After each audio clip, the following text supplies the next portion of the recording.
want to start off this madness. And anybody seen the film yet or not yet? You guys gonna watch it tonight? Okay. I'm always curious what you guys think because I've seen it a million times. So. How do you think it holds up? I love it. I mean, you remember, each one of my films is like a child to me. So like I rear it from an infant and I get it up to college and then I hope it doesn't come back as an asshole. So, and that's kind of how I do it. Then I let it out to you guys. Was there any collaboration with WB Montreal, the game developer? Oh yeah, I mean, clearly from the very beginning we asked for a lot of the character designs from them so that we could hook it up to like Penguin. We made sure it looked like the video game. So we went back and forth. Actually, the way that the proportions of these characters are all based upon the proportion of Batman in the video game. So he's actually a lot more heads tall and a lot more wider because we took the design of the video game and then just really did a line drawing and then we designed all of our characters based upon Batman's proportions. Did you find yourself making different choices at all in the direction because of the fact that it was based on a video game? The one thing from a directing standpoint, what I wanted to do was I wanted to feel like when you were playing the video game, so the locations kind of harken back to it, but I didn't want to be hamstrung by it. I didn't want to make it seem like, oh, it looks like an ad for the video game. So I wanted to make sure it's an organic storyline that fit to what the story was written. And so from a directing standpoint, though, I changed the way I directed this film. Normally I directed like your usual, very epic, sweeping film. But this one I wanted to do more like a Guy Ritchie film. I read the script and I was thinking, okay, if I directed this like how I would do something for Bruce Timm or in the past, I was like, this film might not be so good. So I pitched it to James. I said, hey James, I want to do this like a Guy Ritchie film and Steve Soderbergh kind of Ocean's 11, Lock, Stock, Two Smoking Barrels type of feel. And he's like, yeah, let's try it. And so you'll get that, even music-wise, it's a little bit more contemporary. We don't really go the whole operatic Danny Elfman kind of, or Hans Zimmer kind of feel. We actually got something more contemporary, and I think it has a much better feel, and it's a little bit fresher, and it's kind of fun doing it. It's a little bit of a challenge, Did you play a lot of the video games to prepare yourself for getting the feel of the universe? Out of all the creative team, I'm probably the only one that actually played all of the video games. I played it in the past, even when it came out a long time ago. So when I knew that when they said that this was my next gig, I was excited because, I don't know what I'm going to work on from one project to the next. It's just whenever a slot opens up. So originally I thought I was going to be doing Son of Batman, but then they announced, we're going to do Arkham. So then they gave me Arkham Asylum. So I was ecstatic because I got to do a whole new universe. I didn't have to follow what was done in the past, and to me that's exciting and fun, We've seen some atmospheric horror films and thrillers like Shutter Island and even American Horror Story Asylum. What influenced you, if anything, to create this kind of creepy world? What's funny is that I'm a huge horror film fan. When I was a kid, I was watching R-rated films that I was way too young to watch, and I think that kind of influenced me that, now I'm doing the superhero genre stuff. I always try to put all the things that I love in the past. I love Star Wars, I love Star Trek, but I also love The Shining and The Exorcist and all those kind of things. So when I do like a film that's very psychological, I try to harken back to what I used to love as a kid. And also with this film, I try to balance the video game kind of feel to the heist movie, but at the same time add a little bit of scary elements that you'll see at the end. And Act 3, there's a little bit of, when the villains get released, there's a little bit of that I kind of try to put in there. My little kind of like nod to Sam Raimi horror films and all the John Carpenter stuff that I loved as a kid, You may not know for sure, but I in your direction, like the title almost feels like an homage to, you mentioned John Carpenter, Assault on Precinct 13. Oh yeah, exactly, yeah. Did you look at that a lot going into this? What's funny is that they changed the title a lot, so I didn't really know what the final title was, but clearly, I watched a lot of the John Carpenter stuff for my influences, and I'm a big, the thing is that everybody always asks me, how do you learn your directing style? And how you learn your directing style is you study the greats. So I study everybody from Akira Kurosawa, John Ford, all the way up to, everybody that's contemporary now. And you learn something from everyone. And I watch a lot of films and I'll pick and choose. I'll be like, hey, that's a cool shot from so-and-so. I'll put that in my film and or try to integrate it differently because a lot of these animated, films for comic books, they never really get a particular style right. I mean, they never get it where it has its own visual kind of look, and I want to give it something different because we all know and love Bruce's stuff. So I'm trying to pave a way that both James and I have something that's very unique to our combination that we're doing now. How do you go about choosing a composer? I mean, yes. I've enjoyed all the Christopher Drake and the Fred Weidman and all those guys. How do you choose a composer for these things? They're all good. Sometimes it's scheduled, because I think in this one it was either this or War. Chris was busy because I think he was doing Origins. He was doing Origins, so he was kind of busy, and so a lot of times James and I will talk about who we want. And I love Freddie. Freddie did Flashpoint, and he was great, but he was on another project, so we were able to get who was the composer? I'm blanking out.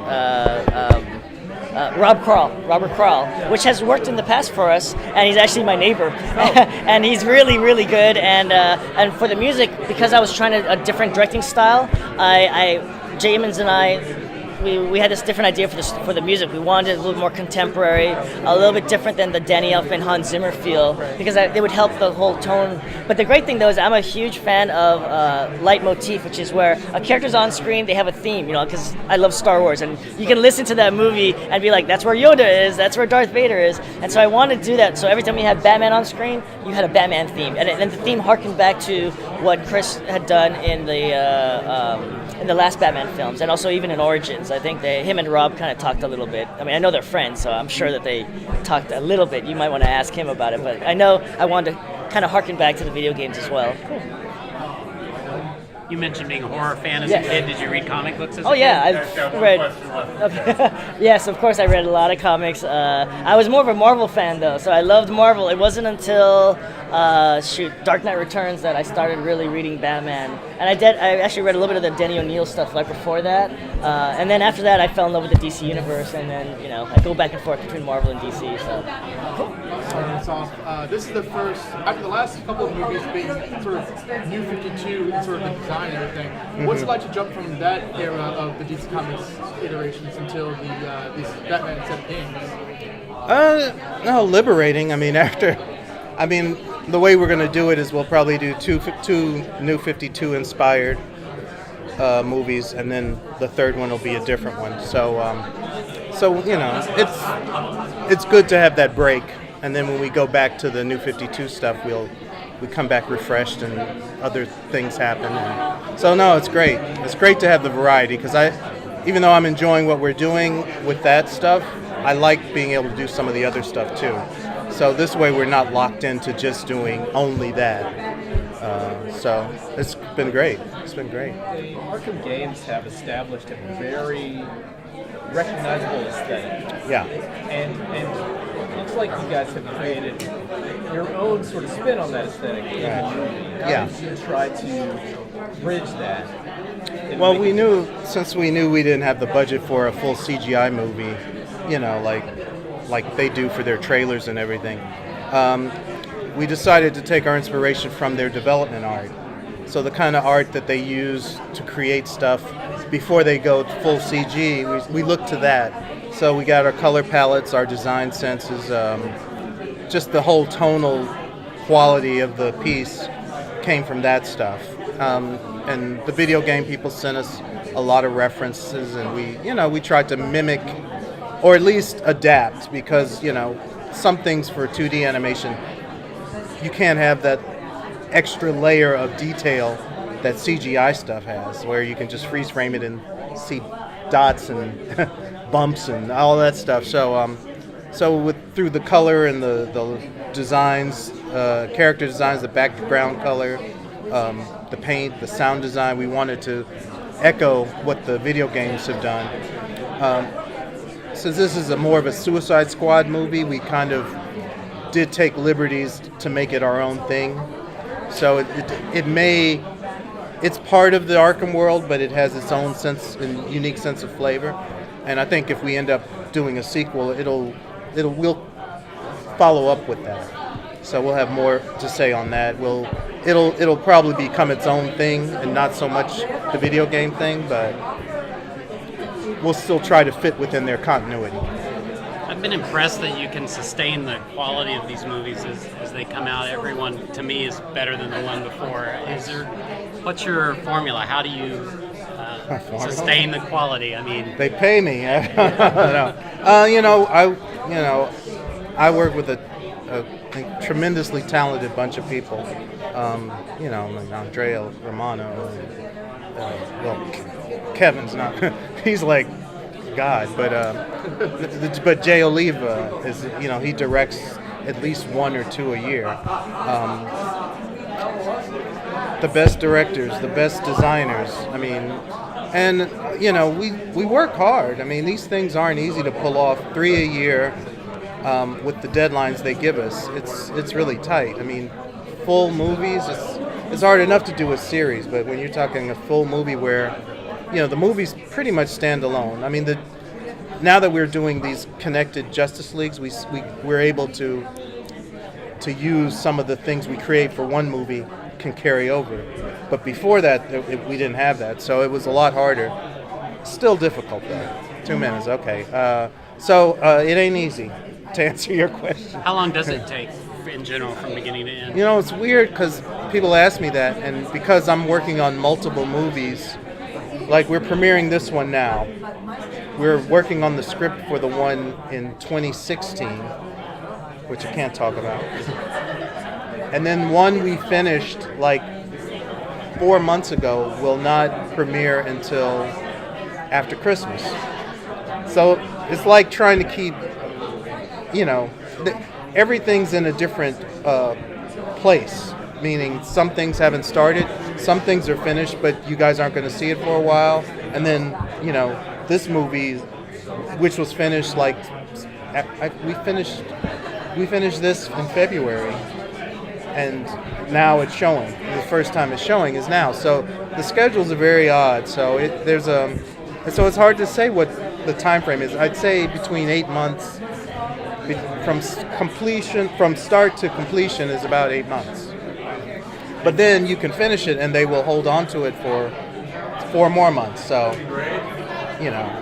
and I started this one. We started actually talking about this one probably in 2011. So, Arkham City first came out? yeah, we knew we were going to do it as early as that. We didn't know what the story was, but you start talking about it around that time. You wait for the green light, and the green light came in probably around the end of 2012. 2013, we spent the whole time, 8 months of that doing it, while we were doing finishing up Flashpoint, as well as, Justice League War and Son of Batman. So it's all happening at the same time. So it's confusing. It's confusing.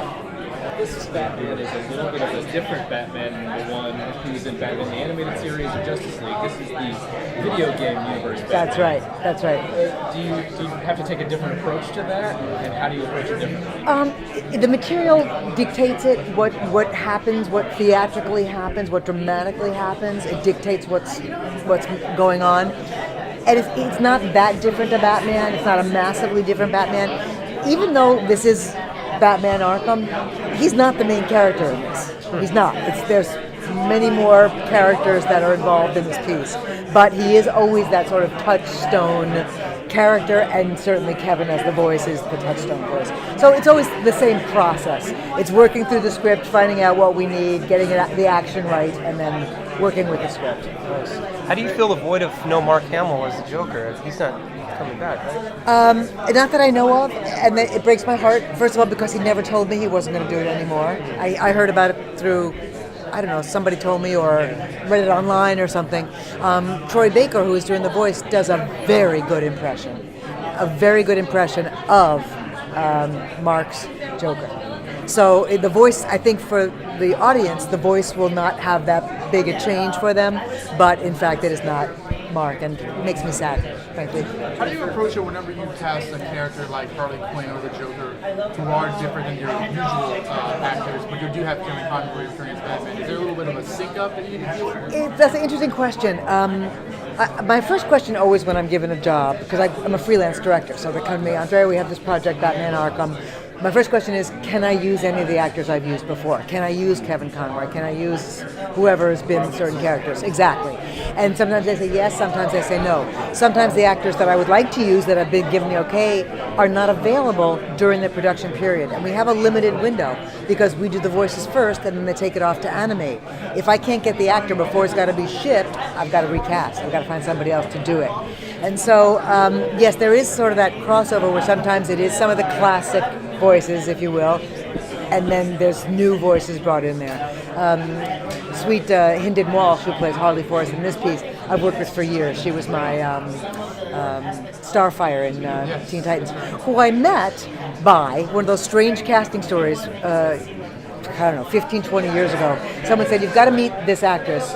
She's an adult, but she sounds like a kid. I'm like, yeah, sure, I believe that, yeah. She calls me on the phone, hi, it's Hynden Walsh. I was told to call you. I'm like, how old are you? And in fact, she sounds still like a 13, 14, 15-year-old, her speaking voice. But she's got to be 30 years old. But she just has one of those voices that has stayed very young. It's a great benefit to that. It's easier to direct an adult because you can use language that a kid won't understand. So, but she's a terrific Harley. I love her Harley. It's good. Since this is more or less a sequel to the Arkham Origins video game where Roger Craig Smith made a younger Batman, did you have Kevin kind of scale it back to that? I didn't. And I didn't work on the game initially, and that made me sad. I wish I had. It just wasn't presented to me. And I have such a strong parental feeling toward these characters. And for whatever reason, I wasn't offered that job. And I don't play video games myself, so I couldn't even tell you what the big differences were. I just get the home video script and deal with it from there. I didn't really reference the game all that much. I did get notes from home video as to who they had used for voices so that we could keep some consistency. But other than that, it was kind of what I do.